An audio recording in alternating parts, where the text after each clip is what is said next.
Waalaikumsalam.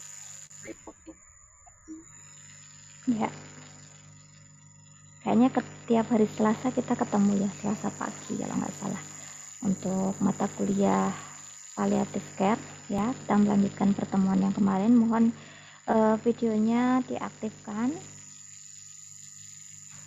supaya kelihatan nanti di YouTube-nya, atau kadang saya screenshot juga sih untuk di Skalsa kalau belum sempat saya upload. Nanti akan kelihatan berapa yang hadir fokus dan yang hadir separuh nyawa ya, setengah-setengah ya. Hari ini kita akan membahas tentang teknik komunikasi di palliative care ya. Agendanya adalah tugas ya, presentasi. Kelompok dibagi menjadi berapa?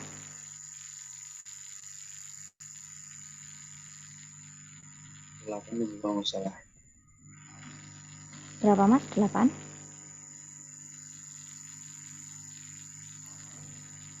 Nah, nanti silahkan untuk presentasi. Untuk materi sebenarnya sudah saya kirimkan di Skalsa, jadi saya pasti sudah mengirimkan materi sebelum acara ini ya. Materinya berbentuk PDF. Silahkan, itu bisa menjadi bahan untuk acuan atau bahan untuk diskusi kita pada pagi hari ini. Pagi-pagi yang sahur tadi mungkin habis sahur sempat tertidur ya, harusnya tidak menjadi lemes. Puasa itu bukan halangan ya untuk beraktivitas, tetap harus fokus ya, karena kan kalau sahur itu sebenarnya malah punya energi ya. Tadi sudah sarapan, biasanya kalau kuliah pagi kan belum sempat sarapan, kalau sahur kan malah sudah sarapan ya. Nah biasanya yang jadi lemes tuh kalau tidur setelah sahur. Nah silahkan olahraga kecil dan olahraga ringan gitu setelah sahur. Kalau saya biasanya lari atau jalan kaki gitu ya, sekedar meluruskan punggung gitu, nanti energinya akan tercas sampai sore. Tapi kalau bawaannya mager, lemes, tiduran, males-malesan, itu malah ke bawah sampai sore ya. Jadinya ya memang pahalanya orang tidur pun berpahala ketika puasa, tetapi melakukan aktivitas lebih dari tidur lebih berpahala lagi gitu ya. Untuk hari ini silahkan, nanti ada moderatornya ya, jadi jangan hanya saya yang buka dan menutup, ada moderatornya. Kalau yang presentasi kelompok A berarti moderatornya kelompok B gitu, satu saja moderatornya. Nanti giliran kelompok B ya nggak apa-apa, tetap masih kelompok B yang jadi moderator. Silahkan, saya waktu dan tempat serta layar kami persilahkan. Moderatornya mau siapa hari ini? Per kelompok sendiri-sendiri atau gimana, Bu? Bukan, satu untuk berapa kelompok gitu. Tadi berapa kelompok ya kita ya? Hari ini 2 kelompok, Bu. Kelompok 5 sama 6. 5 sama 6 ya. Berarti kalau yang presentasi kelompok 5, yang jadi moderator kelompok 6 dulu. Kelompok 6 maksudnya, enggak dulu. Kelompok 6. Silahkan kelompok 6.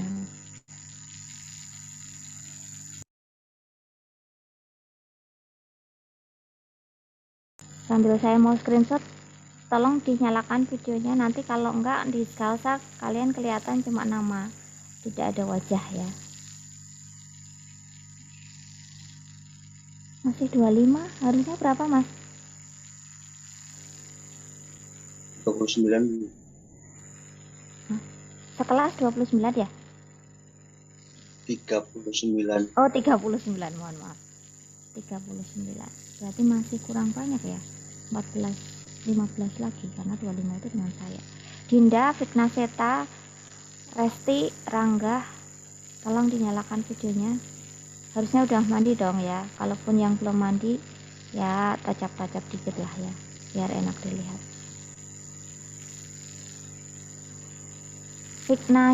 Viktanesha Ayu, Resti Oktaviani, silahkan dipaskan di layarnya sendiri-sendiri biar nggak setengah wajah yang tampak. Pura itu siapa? Arif Nandiansah. Rangga Regina wajahnya belum nampak, mau saya screenshot. Satu yang masih nunduk-nunduk ya. Amelia Fauzan Alif. 1 2, layarnya dipaske dulu, itu kelihatan mata kok.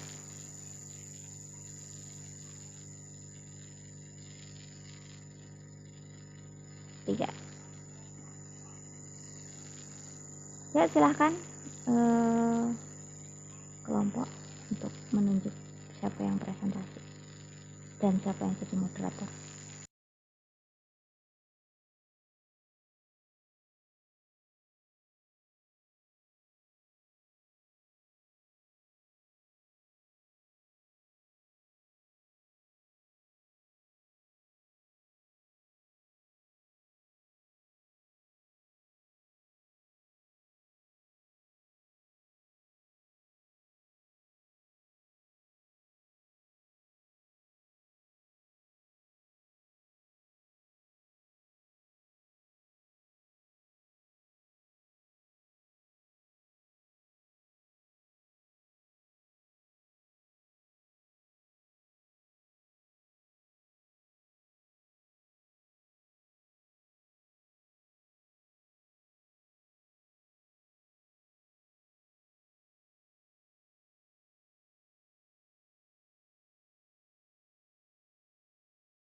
Ini mau berapa lama? Zoomnya terbatas loh. Maaf Bu, ini nunggu moderator dari kelompok 6 Bu. Ya kelompok 6 silahkan dimoderatori dulu. Kelompok 6 terdiri dari siapa saja? Apa iya sudah semester 4 harus ditunjuk, semester 2 harus ditunjuk, semester berapa ya kalian? 4 ya? Harus ditunjuk-tunjuk. Maha loh, bukan siswa lagi, sudah mahasiswa. Kalau pembelajaran orang dewasa kan beda dengan pembelajaran ketika SMA. Yang dewasa itu bertanggung jawab terhadap diri dan kelompoknya. Ya silahkan.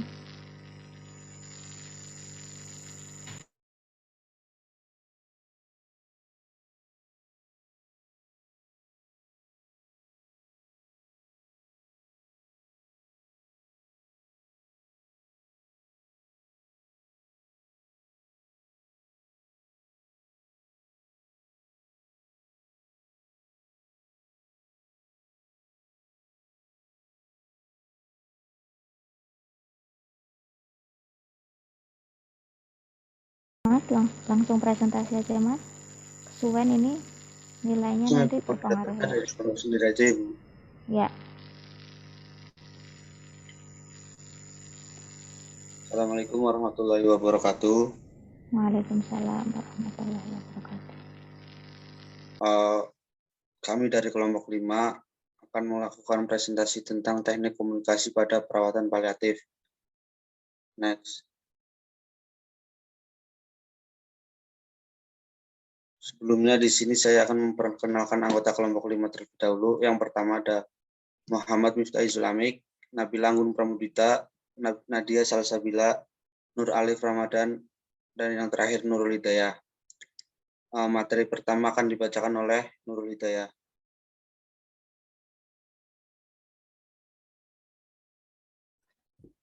Palliative care. Perawatan paliatif adalah perawatan yang dilakukan secara aktif pada penderita yang sedang dalam fase terminal akibat penyakit yang dideritanya dan bertujuan untuk meningkatkan kualitas hidup pasien.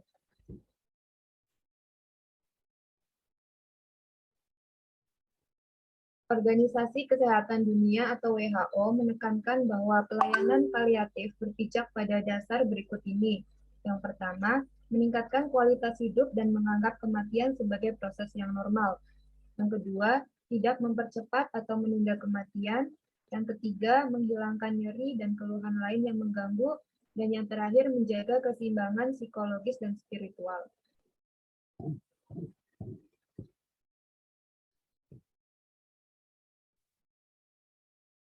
Komunikasi pada pasien dengan penyakit kronis. Penyakit kronik adalah suatu penyakit yang perjalanan penyakitnya berlangsung lama sampai bertahun-tahun, bertambah berat, menetap, dan sering kambuh. Dalam berkomunikasi, perawat juga harus memperhatikan pasien tersebut berada di fase mana, sehingga mudah bagi perawat dalam menyesuaikan fase kehilangan yang dialami pasien.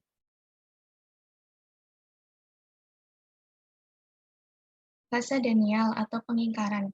Teknik komunikasi yang digunakan yaitu memberikan kesempatan untuk menggunakan coping yang konstruktif dalam menghadapi kehilangan dan kematian, selalu berada di dekat klien, dan pertahankan kontak mata.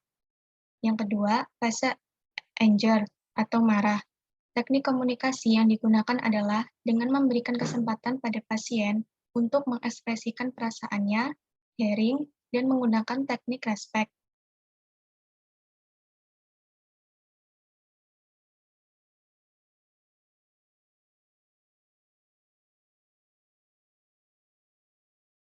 Tiga, fase bargaining atau tawar-menawar. Teknik komunikasi yang digunakan adalah dengan memberi kesempatan kepada pasien untuk menawar dan menanyakan kepada pasien apa yang diinginkan. 4. Fase depression. Teknik komunikasi yang digunakan adalah jangan mencoba menenangkan klien dan dibiarkan klien dan keluarga mengekspresikan kesedihannya. 5. Fase acceptance atau penerimaan. Teknik komunikasi yang digunakan adalah meluangkan waktu untuk klien dan mendiskusikan perasaan keluarga terhadap kematian pasien.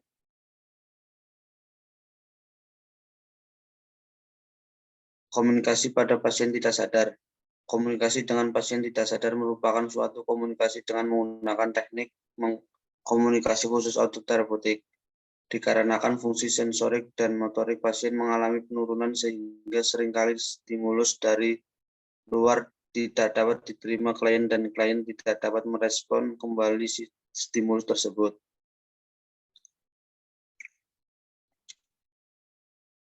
Cara berkomunikasi dengan pasien tidak sadar. 1. Menjelaskan apa yang akan perawat lakukan terhadap klien. 2. Memanfaatkan informasi yang akan diberikan pada klien. 3. Memberikan informasi kepada klien berupa intervensi atau status kesehatan. 4. Mempertahankan ketenangan dengan komunikasi nonverbal atau sentuhan. Prinsip berkomunikasi dengan pasien tidak sadar. Berhati-hati melakukan pembicaraan verbal di dekat klien. 2. Ambil asumsi bahwa klien dapat mendengar pembicaraan perawat. 3. Ucapkan kata-kata sebelum menyentuh klien. 4. Upayakan mempertahankan lingkungan setenang mungkin.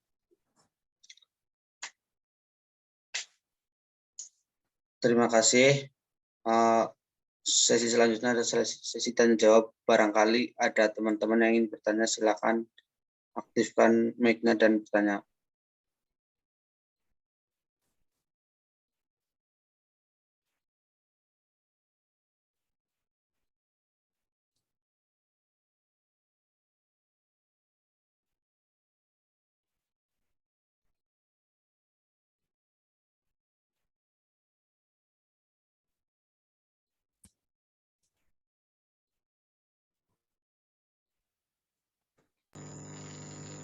Yuk, silakan. Ya. Assalamualaikum warahmatullahi wabarakatuh. Perkenalkan, nama saya Laili Hanifah. Saya izin bertanya pada kelompok 5. Itu komunikasi terapeutik seperti apakah yang diberikan oleh perawat pada pasien yang tidak sadar? Terima kasih. Mbak Laili, terima kasih atas pertanyaannya. Untuk selanjutnya teman-teman ada yang ingin bertanya lagi?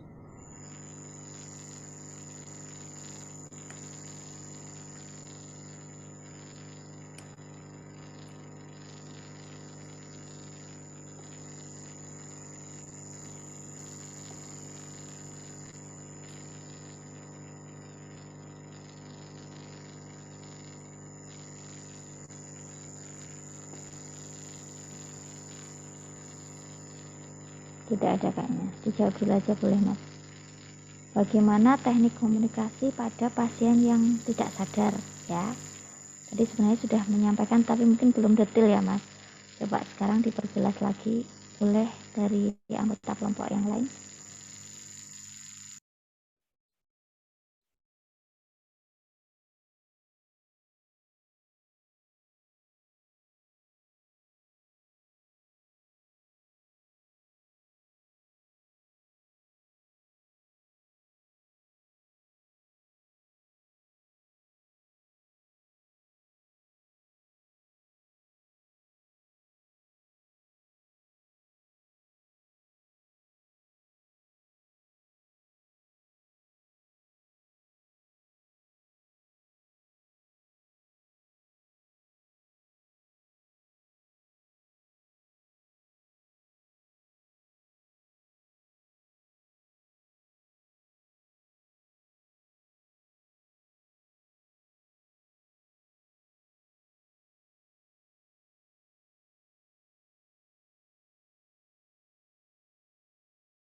Untuk pertanyaan dari Mbak Laili Hanifah akan dijawab oleh Nurul Hidayah.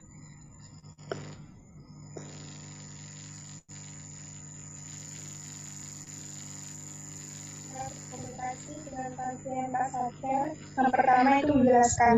Dalam berkomunikasi, perawat dapat menjelaskan apa yang akan perawat lakukan terhadap klien. Yang kedua, memfokuskan. Jadi, memusatkan informasi pada elemen atau konsep kunci dari pesan yang dikirimkan. Yang ketiga, bisa dengan memberikan informasi. Jadi, berkomunikasi dengan klien salah satunya itu untuk memberikan informasi. Bila interaksi berkomunikasi dengan klien, perawat dapat memberi informasi kepada klien. Informasi itu juga bisa berupa intervensi yang akan dilakukan maupun kemajuan dari status kesehatannya. Yang terakhir bisa dengan mempertahankan ketenangan. Mempertahankan ketenangan pada pasien tidak sadar, perawat dapat menunjukkan dengan kesadaran dalam merawat klien. Ketenangan yang perawat berikan dapat membantu atau mendorong klien menjadi lebih baik. Gimana Mbak Laili untuk jawabannya?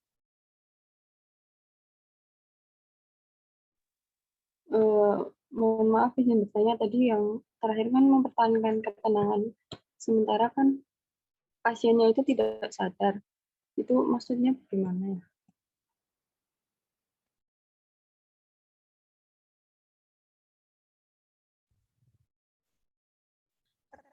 Perawat dapat ditunjukkan kepada klien yang tidak sadar dengan komunikasi non-verbal, seperti berupa sentuhan yang hangat.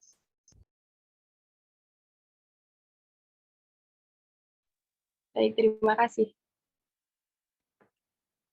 Ya, oke, kelompok sudah berusaha menjawab ya. Jadi, kalau misalnya ada pasien yang mengalami penurunan kesadaran, contohnya di ICU misalnya atau di ruang ya ICCU, biasanya di intensive care ya kalau sudah mengalami penurunan kesadaran itu, ataupun di ruangan mungkin di ruang isolasi gitu ya, itu tetap perlakukan pasien itu seperti layaknya sesuai harkat dan martabatnya. Jadi jangan mentang-mentang misalnya ya kalian mau ngelepas kateter misalnya langsung lepas saja, padahal itu pada kondisi normal itu harus membutuhkan izin, privacy, kemudian kenyamanan.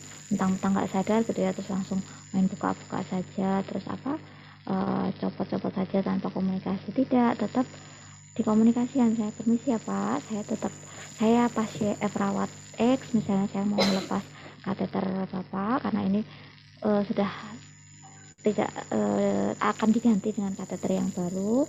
Saya izin untuk membuka pakaian bawah Bapak. Tetap seperti itu. Jadi orang yang tidak sadar itu bukan berarti dia tidak mendengar. Dia masih bisa mendengar, masih merasakan orang-orang di sekitarnya, sehingga tetap harus dijaga kenyamanan serta privasinya. Banyak testimoni di mana pasien-pasien yang tidak sadar itu memberikan testimoni betapa perawat atau lingkungan di sekitarnya itu memperlakukan dia dengan baik atau tidak baik. Ada kemungkinan pasien yang tidak sadar kan nanti akan sadar kembali ya, atau misalnya ada keluarga di sekitarnya. Kalau kita memperlakukannya dengan tidak baik, pastinya itu akan memberikan efek yang tidak nyaman juga bagi keluarga. Bisa saja keluarga menuntut mentang-mentang yang sakit itu tidak tahu mau diapakan, kemudian diperlakukan semenang-menang, seperti itu. Jadi saya pernah ya, kebetulan saudara gitu ya sedang ini saya kalau di sinetron mungkin pernah melihat ya orang yang sudah mengalami penurunan kesadaran ketika diajak bicara gitu kemudian meneteskan air mata. Itu saya mengalami sendiri. Jadi waktu saudara saya sakaratul maut gitu di ruang ICU, kemudian saya membisikkan sesuatu gitu ya, respon pendengarannya itu masih ada. Jadi dia benar-benar keluar air mata, itu saya rasakan sendiri. Waktu itu saya cuma bilang saya tidak sedang jadi perawat waktu itu, tapi sebagai keluarga pasien yang memang ketika saudara saya itu dalam kondisi sudah koma gitu ya, belum, batang otaknya belum mati sih, tapi masih menggunakan ventilator gitu ya, alat bantu pernafasan gitu, dan sudah dinyatakan kemungkinan hidupnya itu sudah rendah sedikit lah kalau kemungkinan untuk hidup lagi gitu. Sebelum jatuh ke koma memang waktu itu pernah berkata kepada saudara saya yang lain bahwa aku nunggu Hani gitu, mau dibawa ke rumah sakit, nunggu Hani gitu. Terus saya kan memang jauh dari sana ya, karena saudara saya itu di Jogja, saya di Purwokerto, kemudian saya datang ke sana. Cuma saya bilang, ini saya sudah datang, ayo kalau kamu mau bertahan tak bantu seupaya semaksimal mungkin, tak bantu apapun. Tapi kalau misalnya memang sudah raganya sudah tidak sanggup, sudah ikhlas, keluarga semuanya sudah ikhlas, itu keluar air mata beneran, itu tidak ada di sinetron saja. Saya dulu menganggap lebay lah, masa kayak gitu dia mendengar. Ternyata benar, keluar air mata, kemudian dituntun untuk talqin itu untuk la ilaha illallah gitu, tepat Ramadan 6 tahun yang lalu, maghrib itu langsung meninggal. Nah itu memang respon yang paling terakhir untuk masih berfungsi itu yang pendengaran. Jadi sebisa mungkin nanti kalau jadi perawat beneran ya, harapannya kan memang sekolah perawat akan jadi perawat ya, selalu gunakan empatinya, caringnya ya. Banyak sekali testimoni, misalnya ada orang yang di bawah sadarnya itu pasca operasi atau koma gitu ya, kebiasaan yang sebelumnya dilakukan tuh muncul. Ada yang seorang hafid gitu ya, kemudian di sela-sela kesadarannya dia tidak sadar masih menghafal. Itu kan masya Allah banget ya. Ada juga yang biasa ngumpat, itu di bawah sadarnya masih mengumpat. Ya tergantung kebiasaannya. Sewaktu masih sehat dia melakukan apa, sakit sedikit ngumpat-ngumpat, jerit-jerit nggak karuan ada. Dan itu jangan jadi orang yang sehat seperti kita perawatnya, terus kemudian udah diam sih, kamu ditolong aja udah syukur. Nah, nggak boleh seperti itu. Kita kalau berada di posisi dia seperti apa, nah itu harus empatinya dirasakan. Mungkin itu respon bagaimana dia berespon terhadap rasa sakitnya, kecemasannya, ketakutannya dengan cara seperti itu ya. Gitu. Sudah jelas Mbak, tadi yang poin terakhir yang ditanyakan Mbak Laili itu bagaimana menciptakan suasana tenang.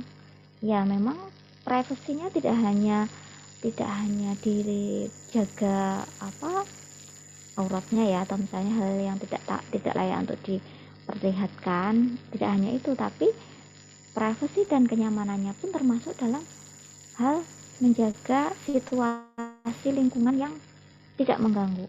Walaupun dia tidak bisa berespon, ini berisik tolong tenang misalnya seperti itu, tapi kita bisa mengupayakan dengan cara misalnya ya baik petugas maupun cleaning service maupun pasien yang lain, kecuali memang ketenangannya itu gangguan suaranya itu ditimbulkan oleh pasien yang lain ya. Biasanya kalau sudah di ICU kan bunyi monitor bedside itu ya, kemudian rengekan atau erangan dari pasien lain memang tidak bisa dihindari. Kalau pasiennya tidak sadar ya sudah kita upayakan keterangannya, misalnya mohon maaf ya Pak terganggu, ada pasien lain yang merasakan kesakitan, karena ini di ruangan yang sama tetap dikatakan. Kalau itu dari keluarganya atau dari cleaning service misalnya lagi membersihkan suatu, ya hindari di mana kondisi pasien harusnya sedang istirahat. Nah seperti itu tetap dijaga harkat dan martabatnya walaupun dalam kondisi yang tidak sadar atau tidak bisa berkomunikasi. Salah satu bentuk penghargaan atau empati dari perawatnya seperti itu. Gitu ya Mbak Leli Muhanifah. Ibu, Suara saya makasih. kedengeran? Dengar Bu. Oke. Mohon diulang kelompok 5 tadi, Nurul Hidayah, Muhammad Miftah Izul Amik, terus siapa lagi? Nadia Salsabila, Nadia Salsabila, terus Nabila Anggun Pramudita, Nabila Anggun, terus Nur Alif Ramadan. ada nggak Nur Alif Ramadan? Ntar mau dicek. Nggak ada Bu. Nah, soalnya tadi yang presentasi laki-laki cuma 1, berarti yang nggak hadir Nur Alif Ramadan ya? Gitu. Oke. Terima kasih untuk kelompok 5 sudah mulai bisa memahamkan ya. Nah, harapannya nanti kelompok 6 kalau presentasi sebisa mungkin memahamkan apa yang jadi, tidak membacakan tapi berusaha menjelaskan ya. Nggak apa-apa lah, nggak apa-apa, yang penting teman-temannya paham. Ya, silahkan. Ini nggak ada pertanyaan lagi dari kelompok 6. Kalau tidak ada, lanjut ke kelompok 6. Oh, saya waktu kembalikan ke moderator dulu. Mas Miftah tetap itu ya, Muhammad Miftah Izul Amir tetap jadi moderator. Silahkan Mas. Ditutup dulu yang kelompok 5 Bu. Siap. Nah, terima kasih teman-teman untuk kelompok 5 atas presentasinya. Semoga yang disampaikan tadi bisa bermanfaat. Saya sebagai moderator mohon maaf jika ada kata-kata yang kurang berkenan. Saya akhiri. Wassalamualaikum warahmatullahi wabarakatuh. Waalaikumsalam warahmatullahi wabarakatuh. Ya, selanjutnya untuk presentasi kelompok 6, silakan share screen.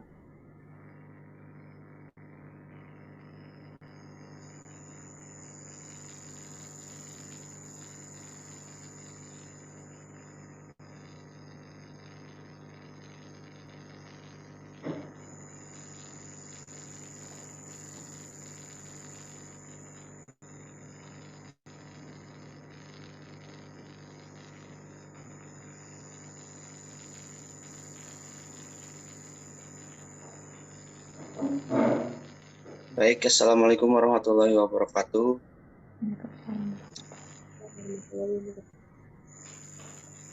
Di sini dari kelompok 6 akan melakukan presentasi tentang teknik komunikasi pada perawatan paliatif.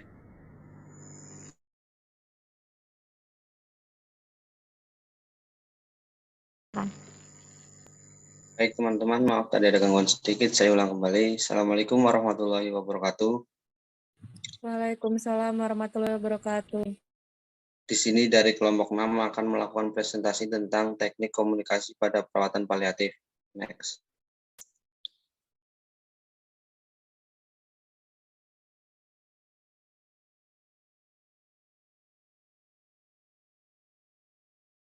Sebelumnya saya akan membacakan anggota-anggota dari kelompok 6 terlebih dahulu. Yang pertama ada Pepi Puspasari, Rangga Regina Citra Amberwati, Rika Novianti, Salsa Dwi Ayuni, dan yang terakhir ada Selnia Anindya Pramesti. Selanjutnya materi akan dibacakan oleh Pepi Puspasari.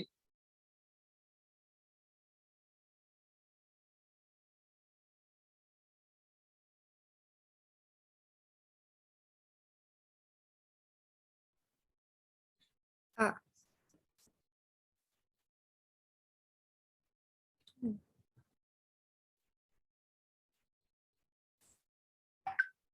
A. Komunikasi pada pasien perawatan paliatif. Konsep pasien paliatif terbagi dari dua tipe, yaitu pasien yang menderita penyakit kronis dan pasien yang menghadapi terminal. Menurut WHO, penyakit kronis atau chronic disease adalah penyakit yang berdurasi lama dengan progres kemajuan yang lambat. Penyakit kronis termasuk dalam golongan penyakit yang tidak menular atau non-communicable disease. Kondisi terminal adalah suatu proses yang progresif menuju kematian berjalan melalui suatu tahapan proses penurunan fisik, psikososial, dan spiritual bagi individu.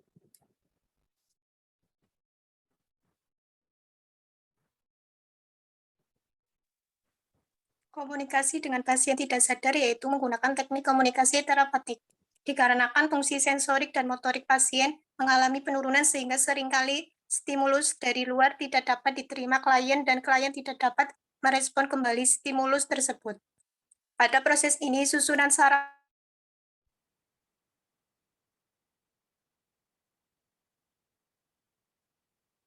tahap berduka menurut Elizabeth Ferry 2009 yaitu A. Fase angker, marah, C. Fase bergening, tawar-menawar, D. Fase depression, E. Fase acceptance, penerimaan.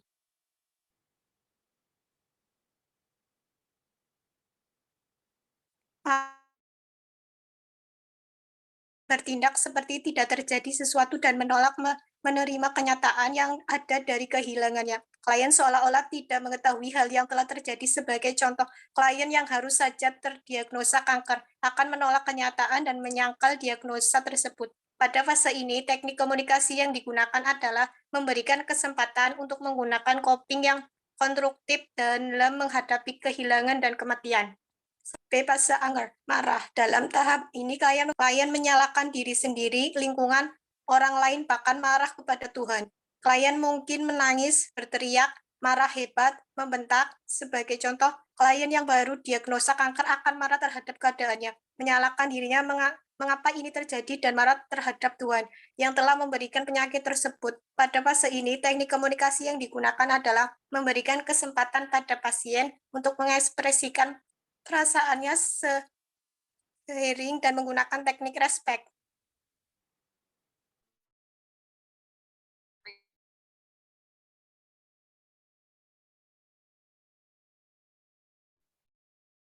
C. Fase berdering atau tawar-menawar.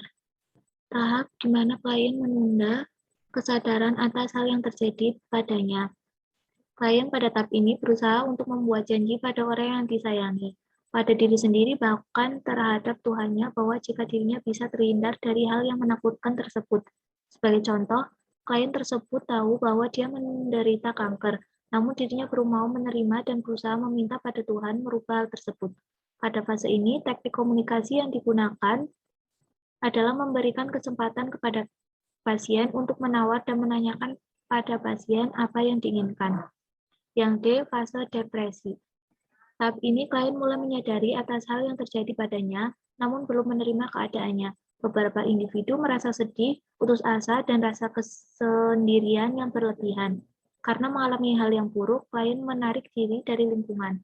Sebagai contoh, klien dengan kanker akan malu dengan kondisinya, sehingga klien berusaha untuk tidak berhubungan dengan orang lain. Pada fase ini, teknik komunikasi yang digunakan adalah jarang mencoba menenangkan klien, jangan mencoba menenangkan klien dan membiarkan klien dan keluarga mengekspresikan kesedihannya.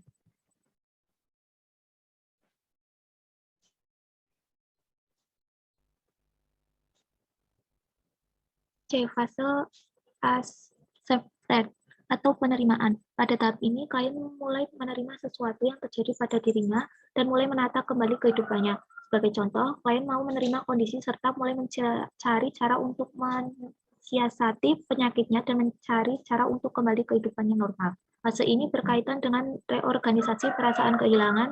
Fase menerima ini biasanya dinyatakan dengan kata-kata ini. Apa yang dapat saya lakukan agar saya cepat sembuh? Pada fase ini, teknik komunikasi yang digunakan adalah meluangkan waktu untuk klien dan sediakan waktu untuk mendiskusikan perasaan keluarga terhadap kematian klien. Selanjutnya materi akan dibacakan oleh Mbak Selnya.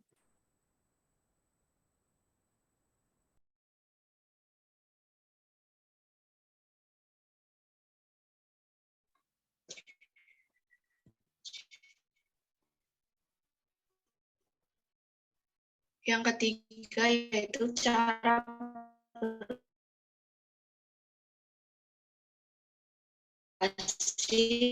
pada pasien dengan perawatan paliatif.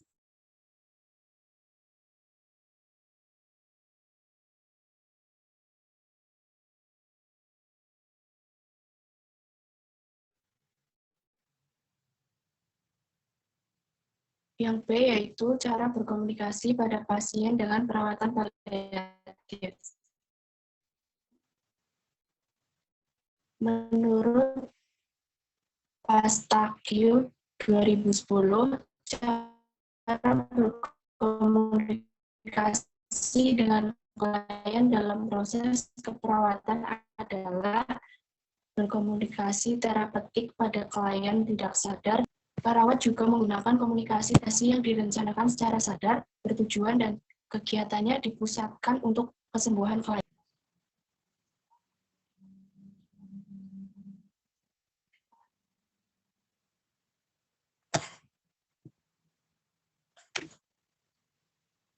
Ada 4 teknik utama, yaitu menjelaskan, yang kedua memfokuskan, yang ketiga memberikan informasi, yang keempat mempertahankan keamanan.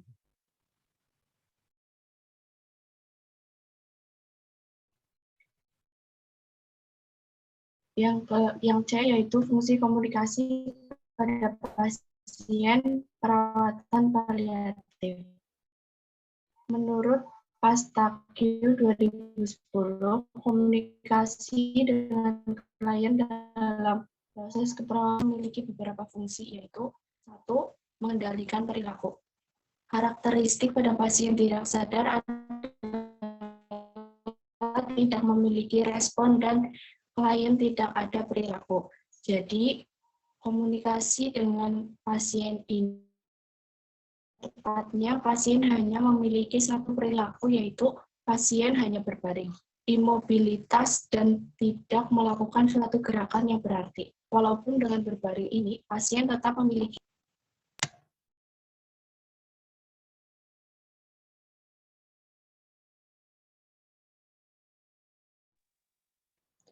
B. Perkembangan motivasi.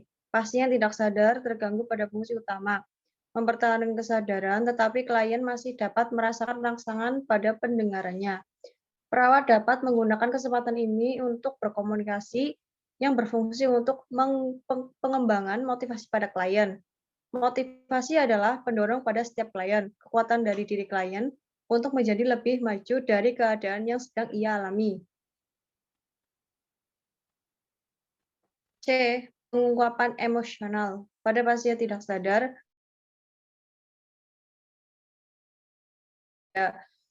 sebaliknya perawat dapat melakukannya terhadap klien. Perawat dapat berinteraksi dengan klien. Perawat dapat mengungkapkan kegembiraan, kepuasan terhadap peningkatan yang terjadi positif yang dapat perawat katakan pada klien.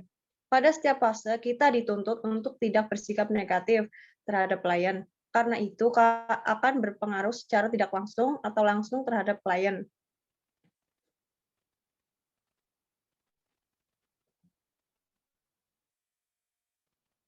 D. Informasi. Setiap prosedur tindakan keperawatan harus dikomunikasikan untuk menginformasikan pada klien, karena itu merupakan hak klien. Klien memiliki hak penuh untuk menerima dan menolak terhadap tindakan. Kita dapat meminta persetujuan terhadap keluarga dan selanjutnya pada klien sendiri. Pasien berhak mengetahui apa saja yang akan perawat lakukan pada klien. Perawat dapat memberitahu maksud tujuan dari tindakan tersebut dan apa yang akan terjadi jika kita tidak melakukan tindakan tersebut kepadanya. Terima kasih. Terima kasih kelompok 6 sudah melakukan presentasi. Untuk selanjutnya, barangkali teman-teman ada yang ingin bertanya ke kelompok 6, langsung aktifkan mikrofonnya dan bertanya kepada kelompok 6. Assalamualaikum warahmatullahi wabarakatuh. Waalaikumsalam warahmatullahi wabarakatuh. Perkenalkan, nama saya Mifatur Rohma, izin bertanya kepada kelompok 6. Bagaimana cara meningkatkan keterampilan komunikasi dalam perawatan paliatif? Terima kasih. Apakah untuk kelompok 6 pertanyaannya sudah jelas dari Mbak Afifah?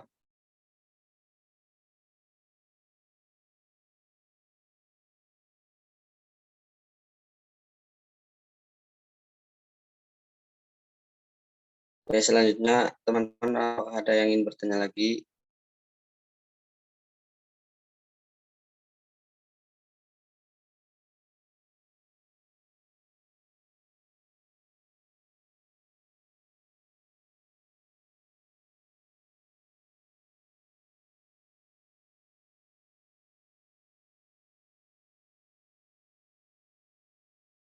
Mungkin sambil nunggu pertanyaan dari teman-teman yang lain, untuk kelompok 6 bisa langsung dijawab.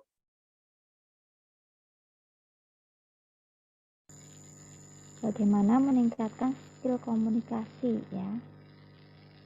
Kalau tidak terbiasa itu memang susah ya, sambil menunggu kelompok 6 menjawab. Jadi kalau orang yang tidak terbiasa, istilahnya tuh, kalau introvert itu bukan kendala sebenarnya ya. Jadi orang introvert pun masih bisa berkomunikasi dengan orang lain asal dia punya care tadi. Jadi dia ada niat. Bukan berarti karena saya pendiam, yang perlu dirubah adalah cuek sebenarnya. Kalau watak introvert ekstrovert itu masih bisa ditekan gitu ya, diarahkan, asal dia tidak cuek saja, asal dia tidak mau untuk menyapa, kan senyum, sapa, salam, sentuh gitu ya. Itu prinsip itu harus selalu ditanamkan walaupun Anda pendiam. Saya juga tipenya introvert, saya juga pendiam, tapi ketika kita dituntut kita berbicara, ya silahkan, itu waktunya Anda untuk time is yours, waktunya diri beraksi, tunjukkan kemampuannya gitu. Jadi bukan kendala kalau introvert itu sebenarnya, tahu menempatkan diri. Nah, bagaimana caranya untuk meningkatkan skill tadi? Nah, ini yang ditanyakan oleh Mbak Afifah ya, siapa tadi saya lupa. Silahkan dijawab kelompok.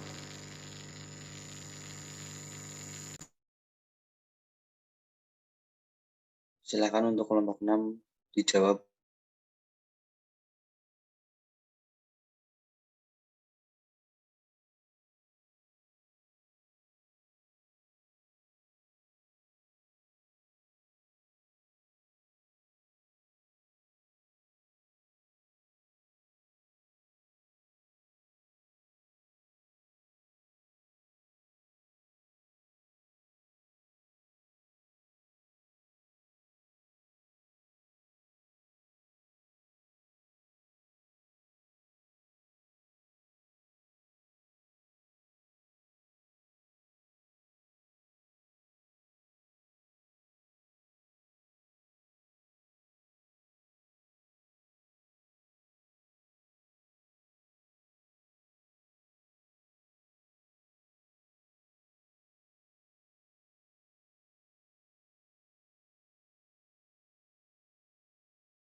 Mungkin dari teman-teman yang lain ada yang ingin bertanya lagi.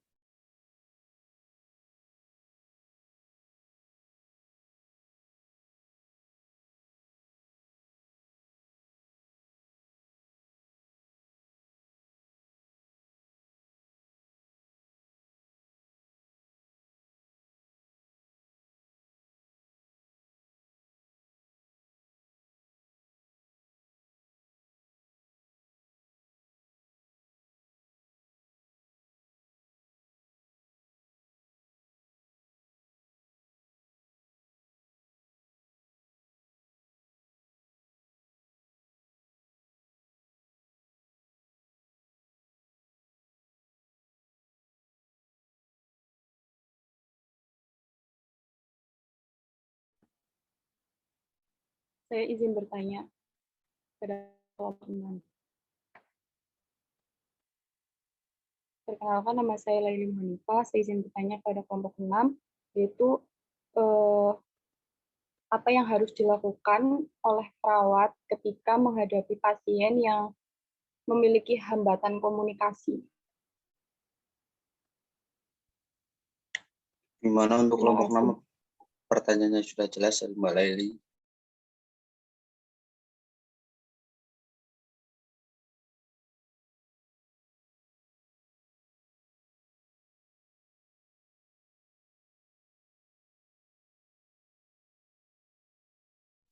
Mohon maaf, Mbak Laili, bisa diulangi?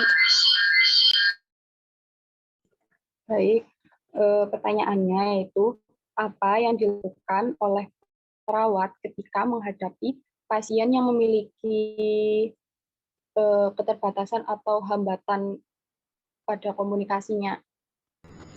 Misalnya apa Mbak, diperjelas? Misalnya apakah dia tunarungu, tunawicara, atau dia mengalami hambatan pendidikan, pengetahuan, dia nggak nangkep apa yang dikomunikasikan, atau penurunan kesadaran? Itu Bu, dia susah menangkap apa yang dibicarakan oleh perawat misalnya kayak gitu. Berarti keterbatasan pengetahuan ya, mungkin dari segi bahasa ya. Iya Bu. Nah, dipertegas, silahkan kelompok.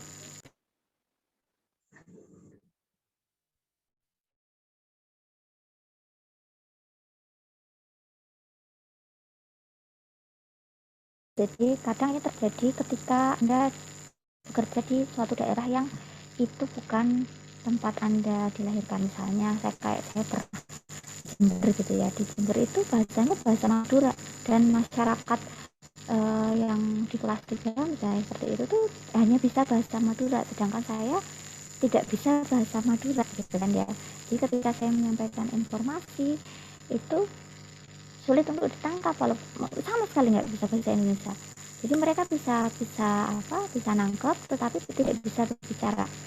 Ya, mereka komunikasinya dengan bahasa Madura, sedangkan saya itu hanya bisa bahasa Indonesia tapi tidak ngerti apa yang dia omongkan.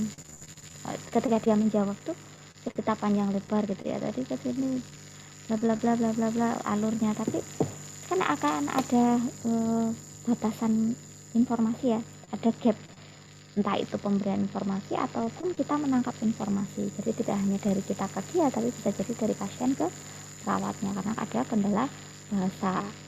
Nah, itu seperti apa?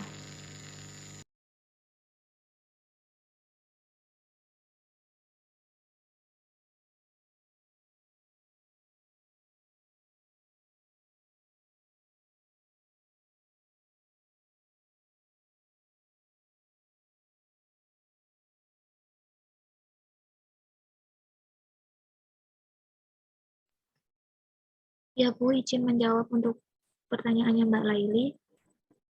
Yang harus dilakukan oleh perawat apabila menghadapi pasien yang memiliki kasus hambatan komunikasi, kurang lebih menggunakan bahasa yang dimengerti bersama sesuai dengan tujuan komunikasi terapeutik, yaitu kemampuan membina hubungan intrapersonal. Tahu perawat membantu mengambil tindakan yang paling efektif untuk mengubah situasi yang ada. Terima kasih. Gimana Mbak Laili atas jawaban dari kelompok 6?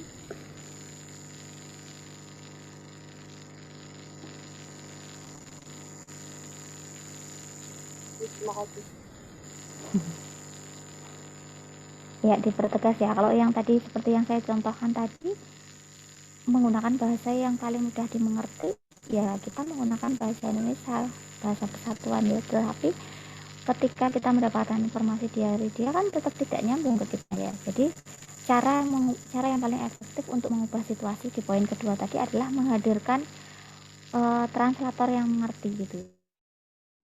Saya misalnya tidak tahu, perawat tidak tahu bahasanya mereka terkait dengan informasi yang ingin kita dapatkan, itu kita mencari teman kita atau keluarga yang lebih memahami, bisa bahasa Indonesia dan bisa bahasa, jadi mentranslate, kita translator sehingga nyambung nanti komunikasinya. Makanya kalau lebih bagus lagi ya kita mempelajari bahasa daerahnya, paling tidak bahas apa yang kosakata dasar itu ya, kosakata dasar dan lain sebagainya. Jadi kontemplasi, asimilasi budaya, menyelami. Nanti ini perhatian nih, kalau Anda ditugaskan di daerah-daerah yang itu jauh dari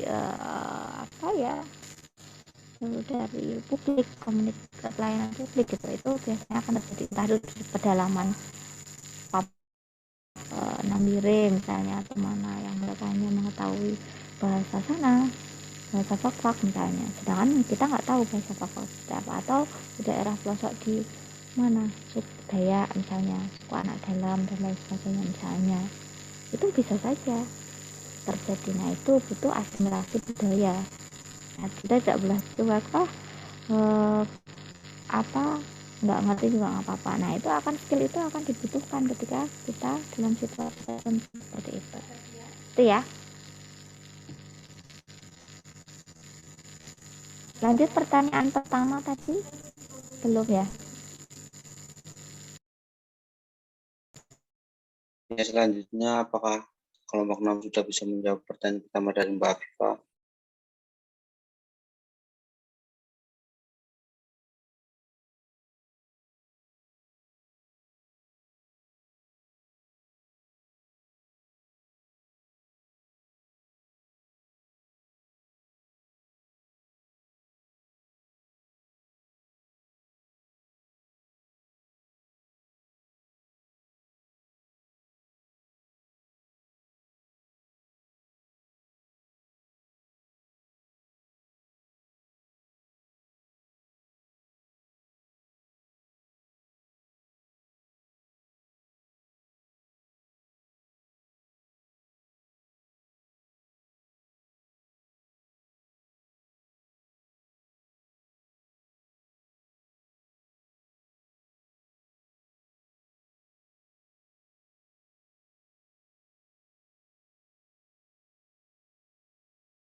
Kelompok 6, silahkan. Bagaimana meningkatkan skill kemampuan berkomunikasi? Saya akan menjawab pertanyaan dari Mbak Afifa. Cara meningkatkan keterampilan pada pasien paliatif yaitu dengan cara kita harus memahami atau menguasai teknik komunikasi pada paliatif itu sendiri. Dengan itu kita akan lebih mudah untuk merawat pasien paliatif.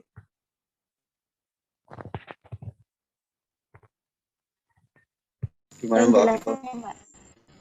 Penjelasannya Mbak.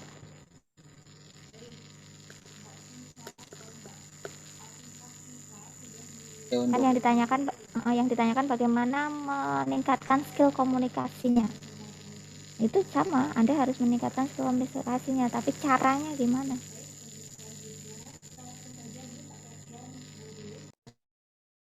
Ya, untuk kelompok 6 bisa diulang untuk jawaban dari pertanyaan Mbak Afifa.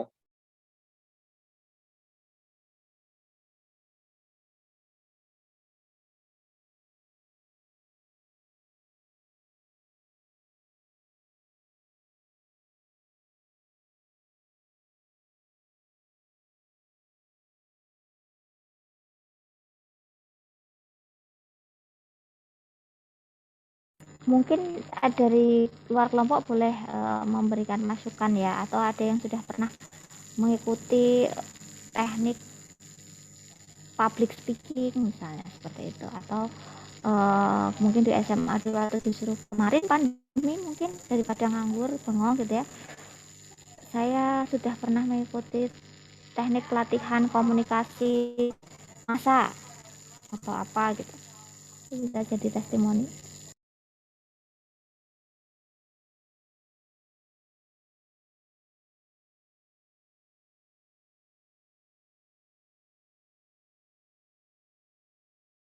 Tidak ada. Jadi teknik komunikasi, peningkatan teknik komunikasi itu memang harus dilatih ya, karena itu kan skill itu harus diuji coba, harus dipraktekkan berkali-kali, jam terbangnya harus sering supaya nanti luas apalagi komunikasi ini sering sekali terjadi ketika saya menguji mahasiswa pada tindakan, maka lupa untuk memanusiakan, lupa untuk berkomunikasi, hanya sekedar misalnya mohon maaf Pak, tangannya boleh dilipat, Bapak asalnya dari mana? Oh sakit ya Pak, semalam bisa tidur.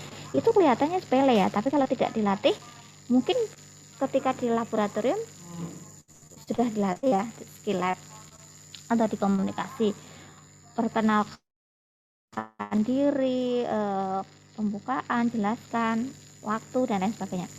Tapi kalau sudah itu di sela-sela Anda melakukan tindakan itu biasanya blank, kosong. Padahal membina hubungan saling percaya, kemudian mencairkan suasana itu bisa dimulai dengan basa-basi ya, basa-basi tapi itu manjur gitu ya.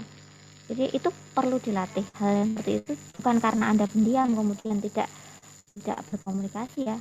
Nah, yang diam, yang cuek, yang tidak terbiasa depan umum, berbicara di depan umum, ini akan jadi tantangan tersendiri.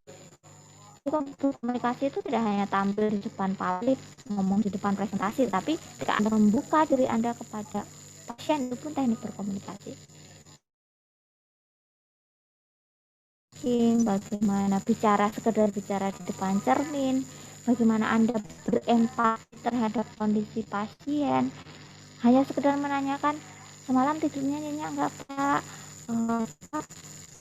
trennya berapa, aslinya dari mana, itu pun harus sering dilatih. Itu artinya Anda membuka diri. Atau sekedar misalnya yang dirasakan sakitnya sekarang gimana Pak, apakah sudah kurang dan lain sebagainya, itu ngobrol.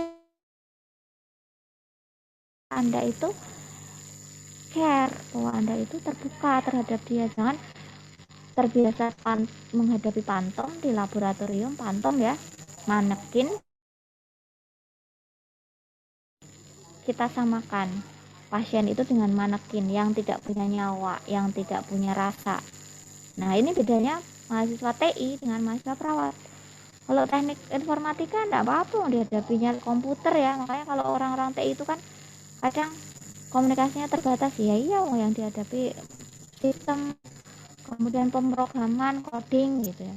Kalau kita makhluk bernyawa yang dia punya rasa, punya feedback, punya respon, dan setiap responnya bisa berbeda-beda ya gitu. Makanya banyak kasus misalnya perawat itu kok tidak dihargai ya, karena mungkin saya tidak menyalahkan satu dan lain pihak, tapi mungkin dari bagaimana perawat juga menghargai pasiennya ya. Ketika misalnya infusnya dicopot berdarah, kan kasus waktu itu ya, terus keluarga pasien memukul perawatnya, tidak bisa diserahkan keluarganya memarah. Mungkin ada satu fase yang dia lewat, entah itu tidak hanya tidak menjelaskan bahwa keluar darah itu adalah hal yang wajar. Anda sudah belajar KDM kan ya, melepas infus, pasti ketika abuketnya ditarik ada darah yang keluar kan ya. Nah itu kalau pasiennya belum pernah dirawat tuh ini loh, bisa suatu jadi momok, kok tidak bagus, kok perawatnya tidak profesional, padahal wajar. Hanya butuh mohon maaf ya Pak, keluar darahnya sedikit, ini nggak apa-apa, ini wajar, nanti saya tekan dengan, nanti darahnya akan berhenti sendiri setelah berapa menit. Nah itu kan sepele ya, tapi karena tidak dikomunikasikan, atau ketika masang infus dulu dikira jarumnya tertinggal, kemudian keluarganya yang memukuli perawatnya sampai ditenangkan satpam, viral kan itu. Bisa jadi karena memang tidak dijelaskan bahwa jarum yang sebenarnya sudah kita tarik keluar, yang tertinggal di situ adalah tinggal karetnya, dan itu tidak membahayakan. Semua pasien yang dipasang infus akan seperti itu prosedurnya. Nah itu mungkin karena komunikasi yang tidak diterap gitu ya. Ada respon, itu pasti ada stimulus. Jadi bisa jadi kita membuat stimulus yang tidak tepat sehingga respon pasien berlebihan. Seperti itu ya, itu perlu dilatih. Itu pasien sadar. Bagaimana kalau pasien yang tidak sadar tadi? Oh Pak, mentang-mentang keluarga saya tidak sadar, kemudian dipegang-pegang gitu.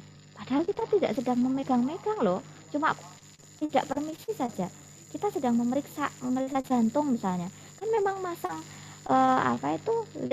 lead-nya itu di lead 1, lead 2, lead 3 itu memang di sekitar, mohon maaf ya, daerah privasi kan, di dada. Itu kalau misalnya kita tidak memberitahu keluarga, maaf ya Pak, ini leadnya itu memang dipasang di area dada, bawah payudara dan lain sebagainya, atau kita permisi ke pasiennya, mohon maaf ya, ini bajunya dibuka sebentar. Ya kita kan komunikasi. Kalau tiba-tiba langsung dok pasang dok, itu diapain? Pasti keluarga curiga, ya kan? Apalagi sendiri di kamar ditutup. Kalau terjadi yang seperti itu, pasien tidak sadar, Anda harus memeriksa, libatkan keluarga. Nih Pak, saya mau masak ini, Bapak bisa melihat nih, saya menjaga privasi dengan melibatkan keluarga. Hal seperti itu. Jadi kalau ada yang menggugat, Anda punya saksi, punya bukti, punya alibi, gitu ya. Nah itu letaknya hanya di komunikasi, dan itu harus dilatih banget. Gitu. Ya, semoga bisa menjawab pertanyaannya tadi Mbak Afifah ya. Atau siapa tadi yang bertanya? Ibu, saya Bu. Terima kasih Ibu. Oke, sama-sama. Silakan moderator. Langsung ditutup aja Ibu. Iya Mas, tinggal 2 menit kayaknya. Silakan ditutup. Nggak ada lagi yang bertanya kan ya? Silakan Mas. Terima kasih untuk kelompok 6 sudah melakukan presentasi. Semoga apa yang disampaikan oleh kelompok 6 bisa bermanfaat. Saya selaku moderator, mohon maaf sebesar-besarnya barangkali ada kata-kata yang kurang berkenan. Saya akhiri. Wassalamualaikum warahmatullahi wabarakatuh. Waalaikumsalam warahmatullahi wabarakatuh. Oke, presentasi hari ini sudah lebih bagus daripada minggu yang lalu ya, yang harus opera-opera. Cuma besok lagi kalau sudah siap untuk presentasi, siap untuk mengambil peran ya. Moderator itu siapa, kemudian siapa yang akan presentasi sudah di-setting ya, jadi tidak kedudukan ketika di ruang Zoom gitu ya. Oke, saya apresiasi kemajuan kalian. Saya mohon diri, semoga bermanfaat. Kita akhiri. Wassalamualaikum warahmatullahi wabarakatuh. Waalaikumsalam warahmatullahi wabarakatuh. Terima kasih Bu. Kami-kami, saya izin live.